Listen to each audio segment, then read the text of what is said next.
What's up, podcast listeners and YouTube watchers? I'm Chase Lee, the co-host of the Real Me In: A Movie podcast and a contributing reviewer on DallasMovieScreenings.com. And I got another movie to review for you guys, and that would be Gloria Bell. Now, this one comes from A24, and it's directed by Sebastian Lelio, the same director that won for his foreign film 2 years ago for A Fantastic Woman, that won the Oscar for Best Foreign Language Feature.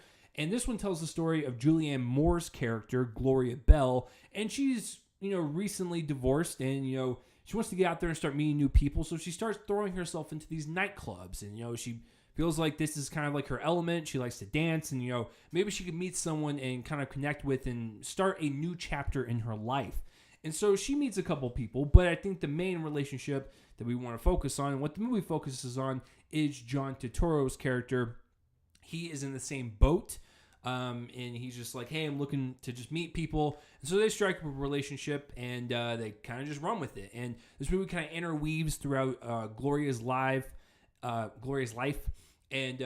how she interacts with her kids, maybe her ex-husband, her new relationship, and how her new relationship interweaves into her kids' lives, and maybe her ex-husband's lives. Just all that kind of coming together and just becoming a new person. And seeing what she does with her new life. So going into this, I didn't really expect much. I liked the trailer. I wasn't blown away by it. But Julianne Moore is just one of those actresses to where I will watch her in anything. Even if she does something as hammy as play the villain in Kingsman: The Golden Circle, I'll still watch it. Because she is just that alluring to me as an actress. I always get excited for whatever she would like to kind of tackle next in her project.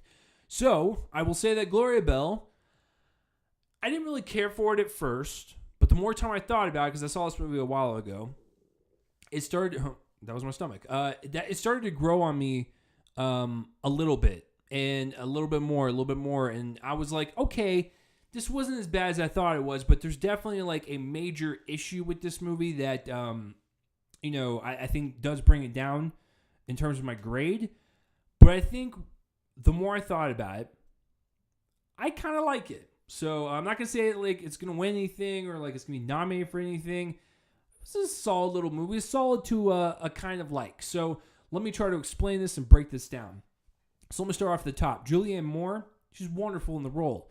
She plays the type of character that is extremely grounded and that I could actually see walking out on the street. She is vulnerable. She is strong at the same time. And there's a lot of stuff going on within her that she's able to portray through facial expression and not even saying a word on screen. That's how good she is. And so I like where the character starts at the beginning of the movie, and I like where the character ends at the end of the movie, and just the overall arc that this character has. It was a delight to watch, and she is tremendous. She is a force of nature, and that's why Julianne Moore is one of the best. So she is not the issue with this movie. And to be quite frank with you, all the other characters are good characters. All the actors and actresses cast, whether they be John Turturro or even Michael Cera as her son, or even Brad Garrett as her ex-husband, they're all good in their role. There's really nothing wrong with their performances. I think all of them have their moments to shine, and kind of these flashes in the pan type of moments where you're like, wow, that was really good. Okay, wow, that was really good. To be quite frank with you, and this has nothing to do with my grade, there is a slight knock on Sean Astin's character. No lie, he is in 2 scenes. I guess it counts as one scene, just from exterior or interior to exterior, but basically the same long scene. He has 2 words of dialogue. 2 words, not 2 lines, 2 words. So you could have casted anyone in that role, to be honest with you. He did not have to be there. It doesn't really affect my grade. It's just kind of he could have gotten someone else. So, all right. So moving on from the kind of performances, to get into the directing, I think the overall kind of flow that I got from Lelio's directing style is that this was kind of like a carefree film, where it's like, hey, we're going to see her do this, and we're going to kind of see her do that, and just kind of move along with their life at a very casual pace. There's really no type of urgency to this film, but I like that. It's very laid back, and it's just kind of let's just see how Gloria operates in her life. Let's see how she interacts with people. And that was great. I had no problem with that. It does slightly become lingering and meandering a little bit, where you're just like, okay, like we have one shot of her in the nightclub. Next shot, she's doing something really random. Next shot, very quick shot of her handling one of her grandchildren.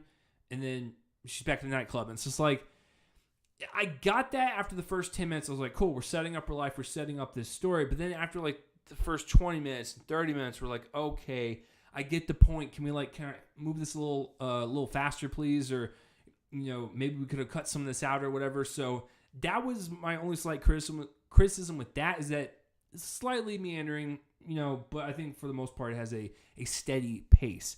Another thing I did not really like is the amount of time we had with specific people. There is a coworker in the movie that has 2 scenes. When the second scene happens, you're like, oh, are we supposed to feel bad for this person? You feel nothing, because it's just more of like hey, she was there, she's gone. It's just like, was that really necessary to the story? Was that necessary for, for Gloria's character? Some could argue to be like, no, that shows her, it's almost like her support system. Her coworker is like a fighter, and even though this bad thing happens to her, it kind of pushes her. I get all that, but it seemed like it was just really random in the movie, and you could have cut that out. Some of the scenes with the kids and the ex-husband, like, we only get to see them a couple times. They're not in it that much. And I don't know, maybe a little bit more with them to show a little bit more of the emotional depth that she has between them. I appreciate what I was seeing on screen. I just wish I would have felt it a little bit more. It seemed a tad stale from my perspective. And then also, towards the end, something happens with her and Totoro's character. I'm not going to say what, but something happens to where I was just like, okay, so the whole point was, I don't really understand the whole point. She lived her life, I guess. I don't know. It just, I didn't mind the relationship because I did think they had some kind of beautiful, kind of, subtle chemistry going on. But towards the end of it, I was just like, then what was I didn't understand like the connection that I was supposed to have between us and Gloria after all that went down, and then the credits start rolling. You're like, oh, okay, like, cool. So without spoiling too much, that's pretty much it.